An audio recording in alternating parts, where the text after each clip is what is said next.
Berikutnya adalah pertanyaan untuk Habib. Kita akan saksikan bersama. Ini adalah pertanyaan virtual dari sahabat kita. Silakan. Assalamualaikum warahmatullahi wabarakatuh. Nama saya Anto dari Pulau Gebang. Saya ingin menanyakan kepada Habib, bagaimana cara mengajarkan kepada anak tentang hisab, bahwa nanti kelak ketika mereka dewasa, setiap perbuatannya akan dimintai pertanggungjawabannya di akhirat kelak. Demikian pertanyaannya. Assalamualaikum warahmatullahi wabarakatuh. Waalaikumsalam warahmatullahi wabarakatuh. Saya ulangi lagi Habib. Jadi intinya ini adalah pertanyaan visioner. Jadi tidak sekedar menghisap diri sendiri. Bagaimana saya mengajarkan anak-anak nanti kelak agar mampu menghisap diri? Oh, Masya Allah. Ini luar biasa. Kalau pedagang ini pedagang yang luar biasa. Bukan hanya hisap untuk diri, untuk bagaimana anak-anak kita. Itu di dalam Al-Quran diterangkan oleh Allah. Wa atharahum wa kulla syai'in ahsaynahu bi imamin mubin.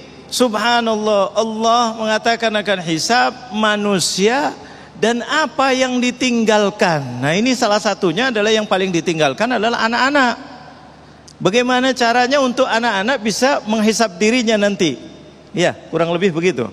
Ini subhanallah berarti dirinya harus dulu sebelum anak-anak. Jangan sampai menyuruh anak sholat, dirinya tidak sholat. Jadi bagaimana caranya? Maaf, ku anfusakum wa ahlikum nara. Jaga diri kalian dan keluarga kalian. Jadi Rasulullah SAW menganjurkan untuk orang tua itu adalah berbuat baik. Kasih contoh yang baik untuk anak-anak. Didik dengan didikan yang baik. Kenalkan ilmu agama, kenalkan para ulama yang takut sama Allah, yang diajarkan sholatnya, bicaranya jangan sampai bohong. Nanti anaknya jadi tukang bohong. Jangan jadi penjahat, nanti anaknya jadi penjahat. Jangan tunjukkan kepada anaknya, subhanallah, nak begini, bapak bisa begini. Itu caranya. Jadi kita takut bapak ini mati nanti dihisap oleh Allah. Karena kan kita sebagai warga Indonesia, kita harus beriman kepada Tuhan yang Maha Esa. Apalagi kita sebagai orang Islam. Jadi harus kita Islam, nanti ada kematian, nanti ada begini. Jangan sampai nanti amalan anak-anak ini menjadi musibah untuk kami. Kami di kuburan, anaknya tidak bisa sholat, anaknya nggak kenal ulama, nggak bisa ngaji, nggak bisa berbuat baik, anaknya suka bohong. Kira-kira disampaikan apa tidak? Sampaikan. Kata Rasulullah, birru aba'akum ya birrukum abna'ukum. Rasulullah ngasih contoh pendek. Kalau kalian kepengen anak-anak kalian berbakti sama kalian, contohkan kalian berbuat bakti kepada ibu dan ayah kalian. Rasulullah gampang, nggak usah, berbakti itu wajib. Ini contohkan bagaimana kita dengan ibu kita, dengan ayah kita menyenangkan mereka atau tidak, membahagiakan mereka atau tidak, mengutamakan mereka atau tidak. Waktu hidup, setelah wafat, kita mendoakan apa tidak. Anaknya melihat di situ tiap hari, subhanallah. Sampai pernah ada satu kisah, mungkin ini viral, luar biasa dulu nih. Mungkin ada yang tahu.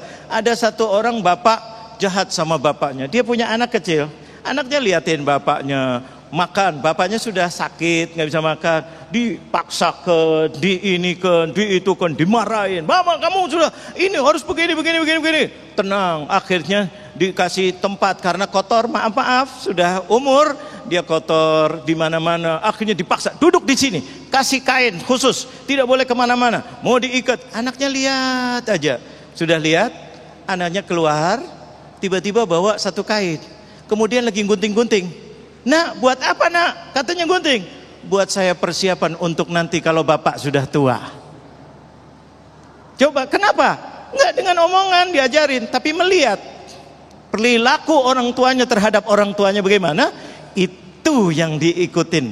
Makanya Allah mengatakan kepada Rasulullah, bukan mualliman, bukan syekhan.